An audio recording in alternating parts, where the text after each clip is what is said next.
첫 소식입니다.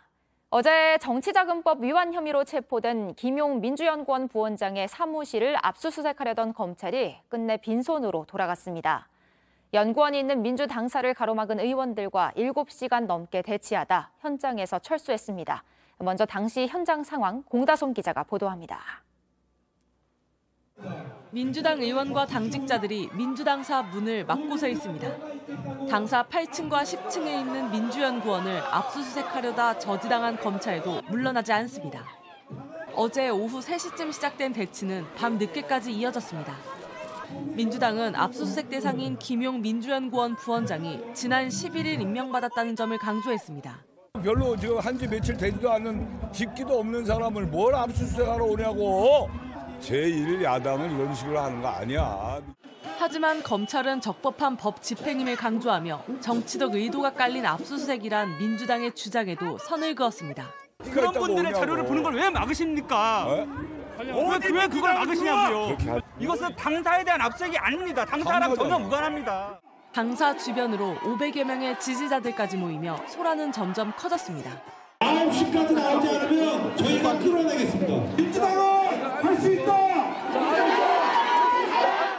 끝내 밤 10시 50분쯤 검찰은 철수를 결정했습니다. 검찰은 법 집행은 타협의 대상이 될 수 없다며 이른 시일 내에 압수수색을 집행하겠다고 설명했습니다. 이에 민주당이 당사 주변에서 최소한의 경계태세를 갖추겠다고 밝혀 충돌의 불씨는 계속 남아있는 상황입니다. JTBC 공다솜입니다. 김용 부원장은 대선 경선 중이던 지난해 대장동 사건의 핵심 인물에게서 8억 원을 받은 혐의로 검찰에 체포됐습니다. 저희 JTBC가 체포영장의 내용을 들여다봤는데 검찰은 조직 관리를 맡았던 김 부원장이 대선 경선에 활용할 목적으로 정치자금을 요구했다고 적었습니다. 이재명 캠프의 대선 자금 의혹에 대한 수사라는 점을 공식화한 겁니다. 한편 검찰 수수과 재판을 받은 유동규 전 성남도시개발공사 기획본부장은 오늘 새벽 구속기한 만료로 출소했습니다. 이어서 박병현 기자입니다.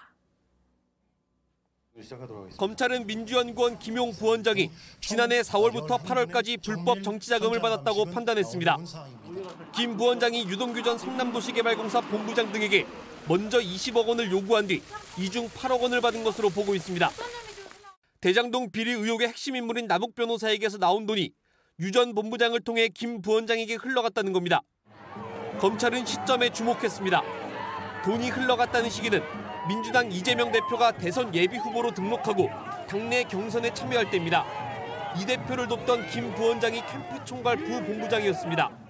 이 때문에 검찰은 김 부원장의 체포영장에 조직관리 업무를 맡으며 대선 경선에 활용할 목적으로 정치자금을 요청했다고 적은 것으로 파악됐습니다.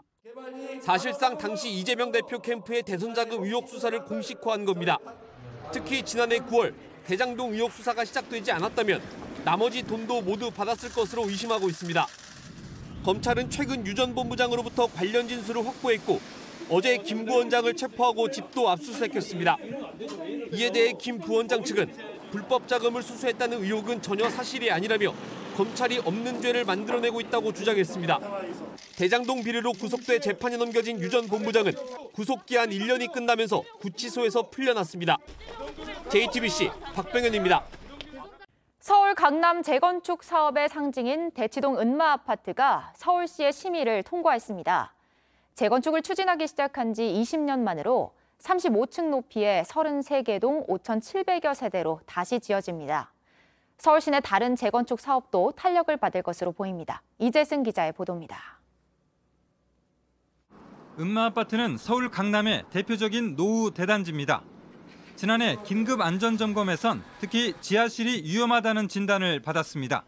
지하실이 무너지는 걸 막기 위해 설치한 지지대가 엿가락처럼 휘었고 콘크리트가 부식돼 곳곳에서 철근이 드러났습니다. 1979년 준공된 은마아파트는 2002년 재건축 추진위원회가 설립됐지만 20년 넘게 좌절을 겪었습니다. 결국 서울시 도시계획위원회가 어제 재건축 정비계획안을 통과시켰고 재건축 사업이 급물살을 타게 됐습니다. 28개 동 4,424세대 규모에서 최고 35층 33개 동 5,778세대로 거듭나게 됩니다. 대지 건물 비율은 50% 이하, 상한 용적률은 250% 이하가 적용됩니다.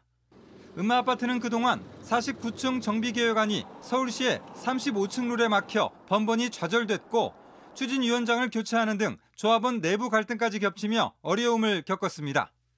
서울시에서 정비안이 통과됨에 따라 음마 재건축 추진위는 곧바로 조합원 동의를 거쳐 내년에는 조합 설립 인가를 받을 계획입니다. 음마아파트 재건축 심의가 통과되면서 송파 등 서울 시내 주요 재건축 사업도 한층 탄력을 받을 것으로 예상됩니다. 다만 주택시장 전반에 끼치는 영향은 제한적일 것이란 전망이 많습니다. 부동산 시장의 흐름이 상승에서 하락으로 전환했고 금리 인상으로 매수 심리가 극도로 악화됐기 때문입니다. JTBC 이재승입니다. 미국 정부가 전기차 핵심인 배터리 원료에 대한 미국 내 생산을 늘리기 위해서 우리 돈 약 4조 원을 투자하겠다는 계획을 발표했습니다. 백악관은 현재 중국이 핵심 광물 공급망의 많은 부분을 통제하고 있다면서 여기에서 벗어나야 한다고 강조했습니다. 로스앤젤레스에서 홍희정 특파원입니다. 조 바이든 미국 행정부가 미국 내 전기차 배터리 산업에 28억 달러, 우리 돈 약 4조 원에 달하는 보조금을 지급하겠다고 밝혔습니다. 지난해 통과한 초당적 인프라법에 따른 1차 보조금 조치로 엘라베마와 조지아, 켄터키 등 12개 주, 20개 제조업체가 보조금 혜택을 받을 예정입니다. 보조금을 받은 기업은 자체 투자를 포함해 약 90억 달러를 전기차 배터리 원료 개발과 생산에 투입하고 이를 통해 연간 200만 대 이상의 전기차에 공급할 리튬을 확보할 수 있다고 백악관은 설명했습니다. He's bringing manufacturing back to America, good-paying manufacturing jobs. It's just the first step on the energy side of all of these announcements that we will be making that really beef up America's supply chain. 동맹 파트너와 세계적인 핵심 광물 공급망 강화에 협력하겠다는 계획도 발표했습니다. 앞서 바이든 대통령은 2030년까지 미국에서 판매하는 신차의 절반 이상을 전기차나 플러그인 하이브리드로 하겠다는 목표를 세웠지만 미국 내 배터리 공급망이 취약하다는 평가를 받아왔습니다. 백악관은 현재 중국이 핵심 광물 공급망의 많은 부분을 통제하고 있다며 견지했습니다. 그러면서 미국이 자체적으로 능력을 갖추지 못하면 신뢰할 수 없는 외국 공급망에 의존하게 될 수도 있다고 설명했습니다. 전문가들은 이번 투자를 통해 약 8,000개의 일자리가 창출될 것으로 전망하고 있습니다. 로스앤젤레스에서 JTBC 홍희정입니다.